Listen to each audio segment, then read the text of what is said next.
Tara, tikman muna natin to.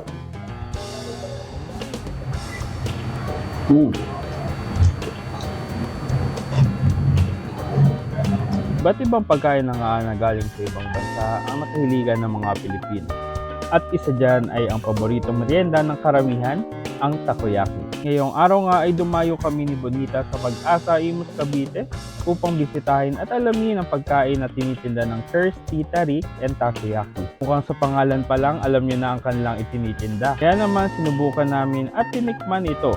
Habang niluluto at pinaprepare ang takoyaki ay makikita nyong di tinipid ang mga ingredients nito at mas mapapatunayan namin yan pag natikman at nakain namin ito. Sinubukan nga ni Bonita ang kanilang ham and cheese takoyaki at ang kaniyaki na sulit ang laman sa loob at hindi tinipid. Cheese bomb na perfect sa mga mahilig sa keso dahil sa toppings at laman nito ay puro cheese lang.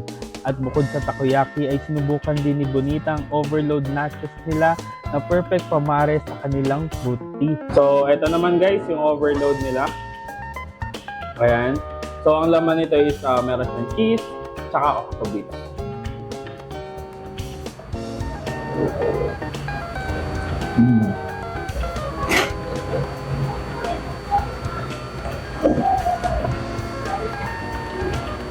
Sarap.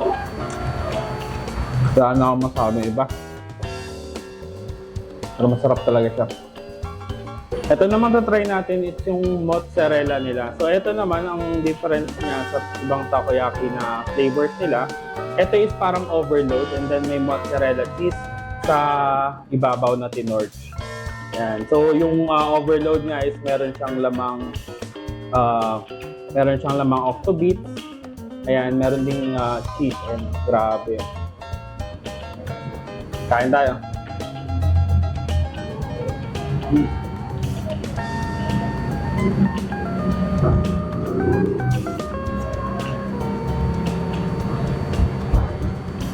So mga box, ito naman yung tinatawag nilang cheese bomb.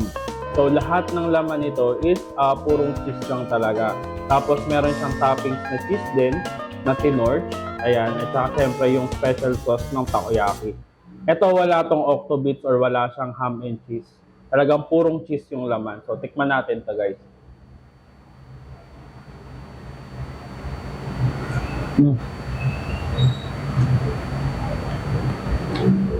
Ayan guys, oh. Kita nyo. Cheese na cheese lang. Pero panalo. Sarap.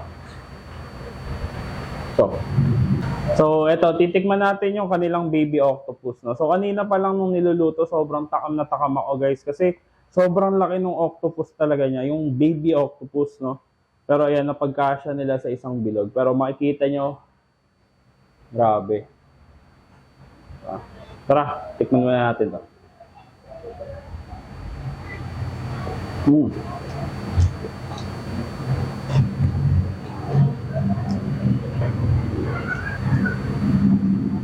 Grabe, ang sarap.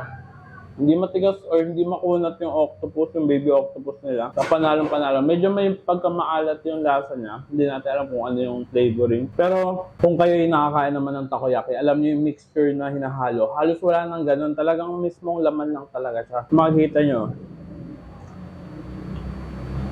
Grabe. Kain tayo. At bukod nga sa pambara na takoyaki at nachos, meron din silang ditong panulak na milk tea, fruit tea, and iced coffee. Sobrang perfect ito para sa mga naghahanap ng budget-friendly na merienda dahil for as low as 50 pesos ay matitikman mo na ang kailang masarap na takoyaki. Kaya naman sa mga natakam at gustong subukan ang kinain namin, tara, dayo tayo sa Kirsty, Tarik, and Takoyaki. They have 3 different branches. Meron sila sa Imus at meron din sila sa Bacoor. And they are also available through Foodpanda and Grab for delivery. And kung di mo makita, ay pwede nyo silang i-message sa kanilang Facebook page for other delivery options. Oh, dito ko muna tatapusin ang vlog for today. Thank you for watching and kita-kits at tara dayo tayo sa susunod naming dadayuhin kung saan may masarap, mura at kakaibang kainan. And don't forget to eat, ride, and grind! Let's go!